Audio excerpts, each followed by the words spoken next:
The afternoon briefing room buzzed with energy as the SEAL team gathered around Sarah, their notebooks open and questions coming rapidly. The skeptical atmosphere from the morning had been completely replaced by professional curiosity and genuine respect. "Walk us through your environmental reading process," asked Chief Petty Officer Mike Rodriguez, a veteran sniper with 12 years of operational experience. "The way you handled those shifting wind patterns was different from our standard approach." Sarah moved to the whiteboard and began sketching the range layout. "Marine Corps training teaches us to read environmental conditions as a complete system rather than individual factors," she explained. "Wind speed at the firing position is important, but it's only part of the story." She drew arrows showing wind patterns at different distances and elevations. Each target location has its own microclimate.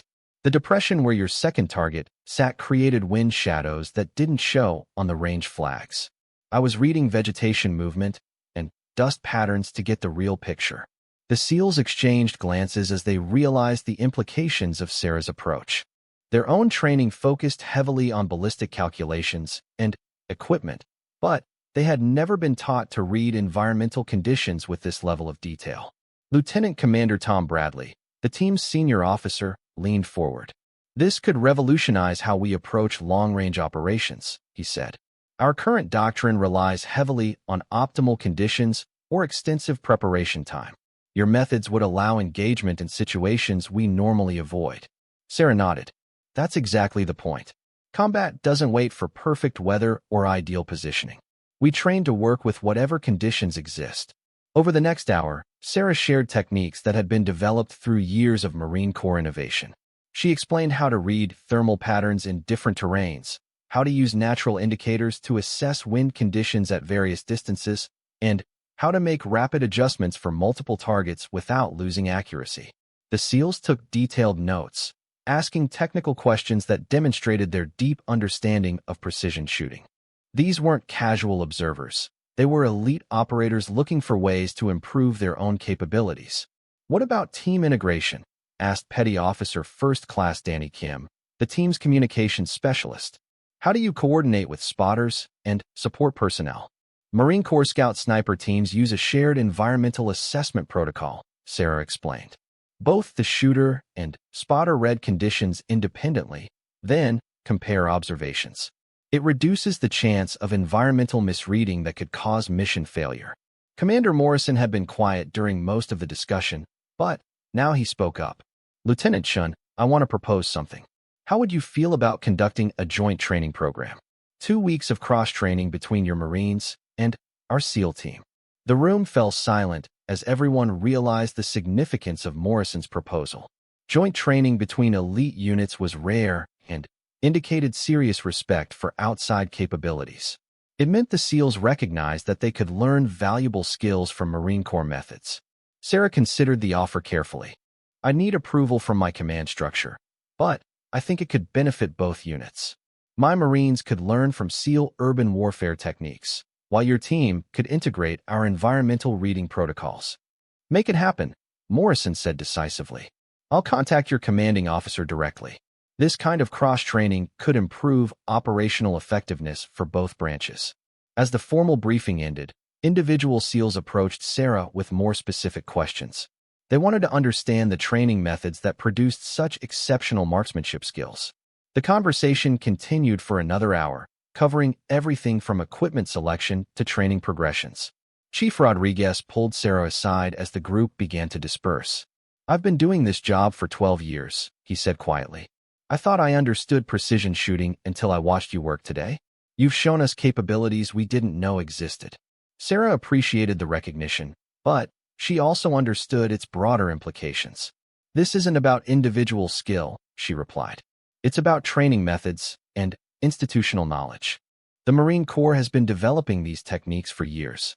They should be shared with all our special operations units." The drive back to her base gave Sarah time to reflect on the day's events.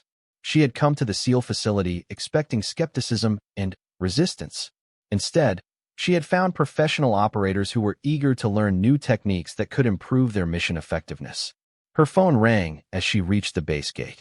It was her commanding officer, Colonel Patricia Hayes, who had received a call from Commander Morrison just minutes earlier. "Outstanding work today, Lieutenant," Colonel Hayes said. "Morrison was very impressed with your demonstration. He's formally requesting joint training protocols between his team and our Scout Sniper program." "Yes, ma'am. I think both units could benefit from the exchange." "Agreed. I'm approving your temporary assignment to develop the training program. 2 weeks to create protocols that can be implemented across all special operations units." Sarah felt the weight of responsibility that came with the assignment. What had started as a simple demonstration had evolved into something much more significant. She would be helping to establish training standards that could improve the effectiveness of elite units throughout the military. 3 months later, the Joint Training Program had been implemented at facilities across the country. Marine Corps environmental reading techniques were being taught to SEAL teams, Army Rangers, and Air Force Special Operations units. In return, Marines were learning advanced urban warfare techniques and close-quarters combat methods. Sarah found herself frequently traveling between bases, helping to establish training protocols and working with instructors from different branches. The skepticism she had initially faced had been replaced by recognition as a subject matter expert whose innovations were improving military capabilities. The morning she had faced 23 skeptical SEALs seemed like years ago, even though only a few months had passed. That single shot at 2,000 meters had opened doors to collaboration that was benefiting operators throughout the special operations community. During a break between training sessions, Sarah received a message from Chief Rodriguez, who was now implementing the joint protocols with his own team. "The shot you made that day changed everything," he wrote. "But what really mattered was your willingness to share your knowledge. That's what makes us all better." Sarah smiled as she read the message. The impossible shot had proven her skills, but the real victory had been earning the respect of fellow professionals and improving capabilities that would help protect American forces in future operations. The steel target at 2,000 meters had been just the beginning. The relationships and training protocols that grew from that moment would have lasting impact on special operations effectiveness for years to come. Sometimes the most important victories were the ones that opened doors to future collaboration and improved capabilities for everyone involved. The rifle's recoil drove into Sarah's shoulder as the shot broke clean and smooth. The sound echoed across the desert range, followed by an almost supernatural silence as everyone waited for the bullet to complete its 3-second journey through the shifting air currents and heat waves. Through her scope, Sarah tracked the bullet's path, reading the subtle environmental signs that would tell her if her calculations had been correct.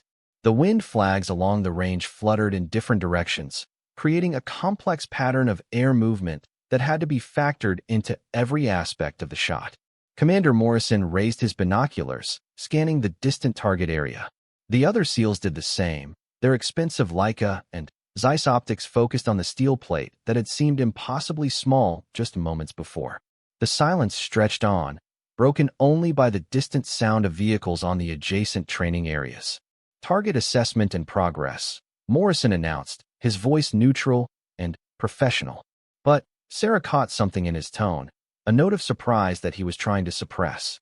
The spotting scope operator, a veteran SEAL with 15 years of experience, made fine adjustments to his equipment. "Confirm target engagement," he called out after a long moment. "Clean hit, center mass." The reaction from the SEAL team was immediate but controlled. These were professionals who had seen exceptional shooting before, but they understood the technical difficulty of what they had just witnessed. The environmental conditions alone should have made a hit unlikely, even for an experienced operator.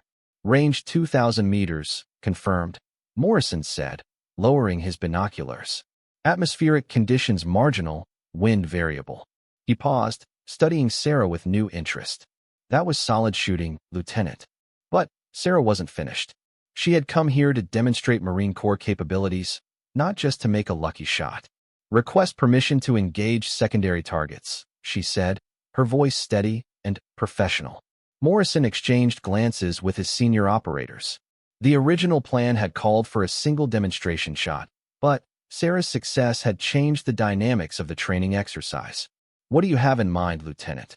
3 targets at different ranges and positions. Rapid engagement sequence." Sarah adjusted her position behind the rifle. I want to show your team how Marine Corps training handles multiple threat scenarios. The SEALs murmured among themselves. This was beyond what they had expected from a demonstration. Rapid engagement at extended ranges required not just marksmanship skills, but tactical thinking and the ability to adapt quickly to changing conditions. Morrison considered the request. His team was always looking for new techniques and training methods that could improve their operational effectiveness. If the Marine Corps had developed superior long-range engagement protocols, it would be valuable for SEAL operations. Set up targets at 1,200, 1,500, and 1,800 meters, Morrison ordered. Different elevations, various sizes. Let's see how Marine Corps doctrine handles complex engagement scenarios. While the range personnel positioned the new targets, Sarah explained her approach to the gathered SEALs. Marine Corps Scout Sniper training emphasizes environmental reading and rapid target assessment, she said. We learn to process multiple environmental factors simultaneously and adjust for each target individually. The SEALs listened with growing interest. Their own training focused heavily on close-quarters combat and urban warfare, with long-range precision shooting as a specialized skill set. Sarah's approach integrated environmental awareness into every aspect of the shooting process. Traditional sniper training teaches you to wait for perfect conditions, Sarah continued. But in combat, perfect conditions never exist. We learn to work with whatever the environment gives us. The first secondary target was positioned at 1,200 meters on a slight elevation change. The second went to 1,500 meters in a depression that would create different wind patterns.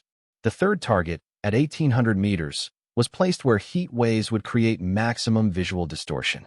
Targets positioned and ready, the range safety officer announced. Sarah studied each target through her scope, noting the different environmental challenges each position presented. The elevated target would require compensation for both distance and angle. The depression target would be affected by wind patterns that didn't show on the range flags. The distant target would demand precise reading of atmospheric conditions. Time limit for engagement sequence? She asked. Morrison consulted with his team leaders. 5 minutes from first shot to final target engagement. Standard protocol for multiple threat scenarios. 5 minutes was tight for 3 precise shots at different ranges under challenging conditions. Most snipers would need several minutes just to properly range and adjust for a single target at these distances. But Sarah had trained for exactly these kinds of scenarios. She began with the closest target, using it to confirm her environmental readings. The shot broke clean, and the spotting scope operator called the hit almost immediately. 1,200-meter target, solid impact. Without pausing, Sarah adjusted her scope for the 1,500-meter shot. The depression where this target sat created a wind shadow that would affect bullet trajectory differently than the range flags indicated. She had been watching the vegetation in that area, reading the subtle signs that revealed the actual wind conditions. The second shot followed quickly after the first. Sarah's bolt manipulation was smooth and efficient, the kind of practiced motion that came from thousands of repetitions in training. The bullet found its mark despite the challenging wind patterns in the target area. 1,500-meter target, confirmed hit, came the call from the spotting scope. The SEALs were no longer skeptical observers. They were studying Sarah's technique with professional interest, noting how she read environmental conditions and made rapid adjustments between shots. This was precision shooting at a level that impressed operators who had spent years developing their own marksmanship skills. The final target presented the greatest challenge. 1,800 meters through shifting heat waves, with wind conditions that had changed since the beginning of the engagement sequence. Sarah took extra time with this shot, reading the environmental signs that would determine the bullet's path. Through her scope, she could see the target wavering in the thermal currents. The mirage patterns told her the story of air movement between her position and the target. Her grandfather's lessons about reading the land came back to her as she prepared for the shot that would complete the demonstration. The trigger brake was perfect, and Sarah knew the shot was good before the bullet reached the target. 3 seconds later, the spotting scope operator confirmed what she already knew. 1,800-meter target, center hit. Engagement sequence complete. Commander Morrison looked at his stopwatch. 4 minutes, 38 seconds. All targets engaged successfully. He studied Sarah with the kind of professional respect that couldn't be faked. Outstanding shooting, Lieutenant. That was impressive marksmanship under challenging conditions. The atmosphere on the range had shifted completely. The SEALs were no longer viewing Sarah as an outsider brought in for a publicity demonstration. They were seeing her as a fellow professional who had demonstrated skills that could enhance their own capabilities. The morning sun cast long shadows across the military training compound as Lieutenant Sarah Chun adjusted her rifle scope for the third time. Around her, 23 of the Navy's most elite SEAL operators watched with barely concealed skepticism. She could feel their eyes burning into her back as she settled into position behind the Barrett M82 sniper rifle. 2,000 meters, Commander Jake Morrison announced, his voice carrying across the range. Wind speed 12 knots, variable direction. Target is a 6-inch steel plate. He paused, letting the impossibility of the shot sink in. Weather conditions are marginal at best. Sarah had heard the whispers during the briefing. The SEALs thought this was some kind of publicity stunt. A female Marine Corps sniper, brought in to demonstrate integrated warfare capabilities to a room full of men who had spent years perfecting the art of killing. They saw her as an outsider, a token presence in their brotherhood. The steel target glinted in the distance, barely visible even through high-powered scopes. At 2,000 meters, atmospheric conditions could turn the most perfectly aimed shot into a complete miss. Temperature variations, humidity, wind patterns that changed every few seconds. All of these factors made long-distance precision shooting more art than science. Commander Morrison had been clear about the stakes during the morning briefing. The Navy is considering cross-training opportunities between Marine Scout snipers and SEAL teams, he had explained.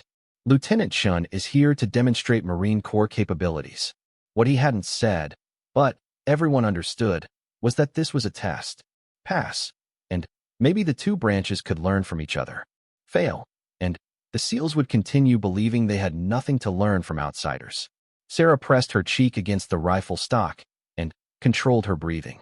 Through the scope, she could see heat waves rising from the desert floor, creating a mirage effect that made accurate ranging nearly impossible. The wind flags along the range told a story of constantly shifting air currents. What looked like a straightforward shot from the observation point was actually one of the most challenging scenarios a sniper could face.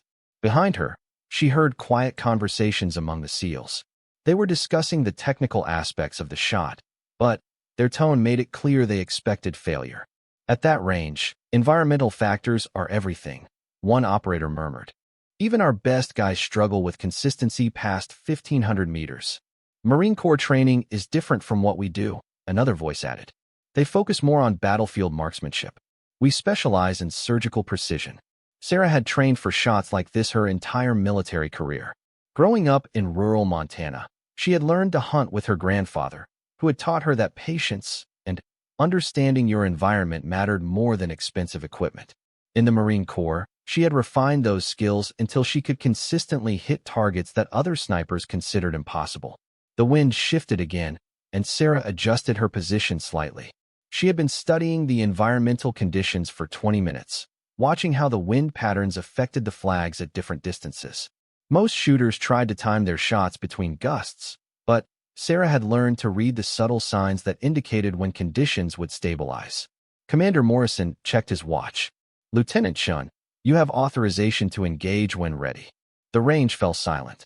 Even the background noise of the training facility seemed to fade away as 23 elite operators focused their attention on the woman behind the rifle. Sarah knew this moment would define how the SEALs viewed Marine Corps capabilities and, by extension, how they viewed her. She had faced skepticism before. During her early days in the Marine Corps, instructors had questioned whether she had the physical strength for extended field operations. Other students had assumed her marksmanship scores were the result of favorable treatment rather than skill. She had proven them wrong every time. But each new environment brought fresh doubts to overcome. The target seemed to shimmer in the heat waves, appearing and disappearing as atmospheric conditions changed. Sarah made minute adjustments to her scope, compensating for the estimated environmental factors. At this distance, the bullet would travel for nearly 3 seconds before reaching the target. During that time, wind conditions could change completely. Through her scope, Sarah watched the mirage patterns on the desert floor. Her grandfather had taught her to read these thermal currents like a road map. Most shooters ignored them, focusing only on wind flags and weather stations. But the rising heat could deflect a bullet just as surely as a crosswind. The SEALs behind her had stopped talking. She could sense their attention like a physical weight. They were waiting for her to fail, not out of malice, but because failure would confirm what they already believed about the limits of outside training programs. Sarah thought about the Marines who had trained her, the instructors who had pushed her to attempt shots that seemed impossible. They had taught her that precision shooting was about more than technical skill. It required absolute confidence in your abilities and complete trust in your training. The wind flag showed a brief moment of stability. Sarah recognized the pattern she had been waiting for, the subtle alignment of environmental factors that would give her bullet the best possible trajectory. Her finger found the trigger, and she began the slow, steady pressure that would send her shot downrange. In the silence of the range, with 23 skeptical SEALs watching her every move, Sarah Chun prepared to take the shot that would either validate Marine Corps training methods or confirm the SEALs' doubts about outside expertise. The steel target waited in the distance, barely visible through the heat waves and atmospheric distortion. Everything she had trained for, everything she believed about the potential for cooperation between elite units, came down to this single moment. The trigger felt smooth under her finger as she applied the final pressure that would release the shot and determine whether the SEALs would view her as a fellow professional or simply another failed experiment in military integration. The moment of truth had arrived, and Sarah Chun was ready to prove that exceptional marksmanship knew no boundaries between military branches.